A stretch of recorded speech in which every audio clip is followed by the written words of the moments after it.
How to make every scene count.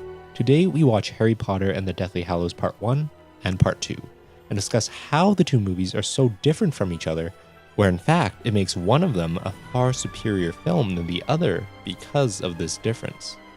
It essentially comes down to this one idea of making every scene count. One film ensures that every scene moves the story forward, while the other one fails to do so. Can you guess which is which? Spoilers for both movies ahead. If you don't know already, I'm a big fan of lessons from the screenplay, and in one of his first videos he discusses Gillian Flynn's masterful writing of the screenplay for Gone Girl.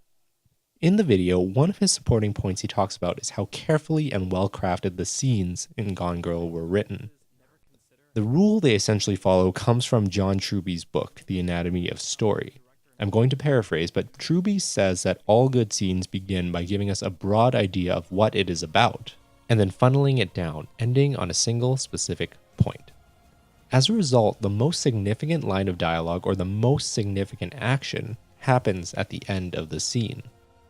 If we think about it this way, each scene is like a mini episode, where the end point is almost treated like a cliffhanger. The stakes are raised just enough in the scene that it makes the audience want to find out what happens next. The end of the scene has consequences that affect the rest of the story and gives it new direction. What's going to happen now, or how are they going to solve the problem now because of this? A big mistake I have noticed with bad scenes is that they are written without any dynamism. The scene starts broad and ends broad. You never want to start off a scene and have it end at the same place you began. It's not a sitcom. Things should not go back to normal.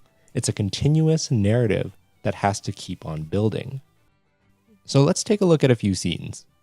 One of the first major set pieces in Deathly Hallows Part 2 is this one, inside Gringotts. First, we start broad and get a good idea of what the scene is going to be about based on what was said previously. Are you thinking that's Horcrux and Bellatrix's fault? Well, she was terrified when she thought we'd been in there. So we know what the scene is about. They're hunting a Horcrux, but they do not know A, how to get in, B, where it is inside, or C, what it is that they are even looking for. But we learn these things as the scene continues. The scene becomes narrower and narrower as more information is revealed. The goal is then finally in sight. But before they are able to grab it and go, another twist is added to the scene, giving us another layer of complexity. The scene finally builds up to this last moment. Yes, they finally have the Horcrux, but that's not the point. The point is this.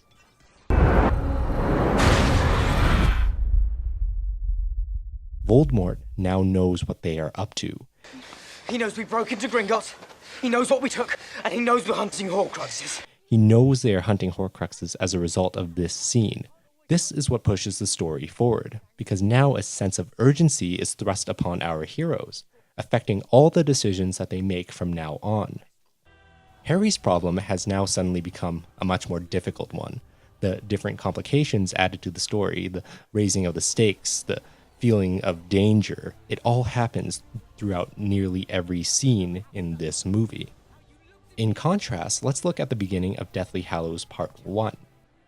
This scene here, the first night at the Weasleys, Harry decides to leave, but then Ron shows up and talks him out of it. Going somewhere? Nobody else is going to die. Not for me. This is a whole lot bigger than that. Harry stays. It's a perfect example of a scene starting broad and ending in the same place it began. There's no forward movement or consequences added to the story from this scene. Does it matter to the story that he doesn't leave now? No, not really, because he'll have to leave eventually. Lastly, one of the biggest conflicts they try to heighten in the film is between Harry and Ron, not with the main antagonist of the film. This conflict causes Ron to end up leaving. Stop! Stop! Let go! Go then! But he comes back later in the film, tells a story of how he saw a ball of light, and comes back to redeem himself. But the story was not affected because he left. They're not one step closer to killing Voldemort because he left, nor did he complicate things and made more problems for our heroes by getting kidnapped or something while he was away.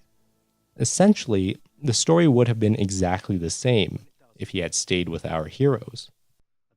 The ending of Deathly Hallows Part 1 is one of the better parts of the film by giving the story forward momentum, so I'll give it that.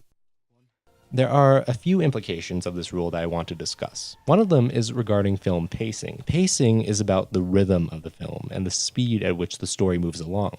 If you think about it then, pacing is largely affected by scene construction.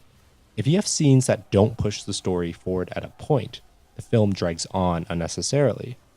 If you have scenes with a point, but the scene takes too long to get there, that can also contribute to bad pacing. Another implication is on subplots or sub-stories. By saying scenes must push the story forward doesn't necessarily mean scenes about the subplot are not good scenes. They can be, but you have to use it sparingly. The movie cannot be just about your character's relationship with another unless we're talking about a romance film. Ultimately, good subplots should have an effect on the main story as well. You should keep in mind that you risk having a poorly paced film if you have too many scenes that don't give consequences to the story, too many scenes that only give consequences to subplots, or you have many scenes that take too long to get to the point. To summarize, here are the key takeaways from this video. 1. Good scenes start broad, then are concentrated down to a point.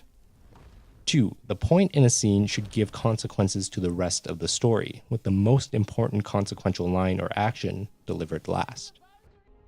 3. This pushes the story forward and also gives the story new direction. 4. The pace of a movie is affected by A, the scenes that push the story forward, and B, how quickly individual scenes take to get to the point. 5.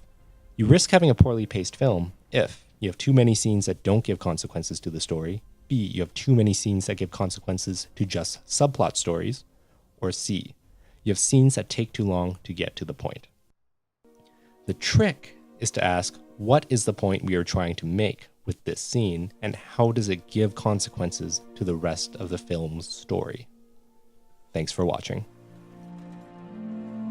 Hey everyone, I have some exciting news to share. I recently launched my Patreon. You can check it out at patreon.com/wewatch.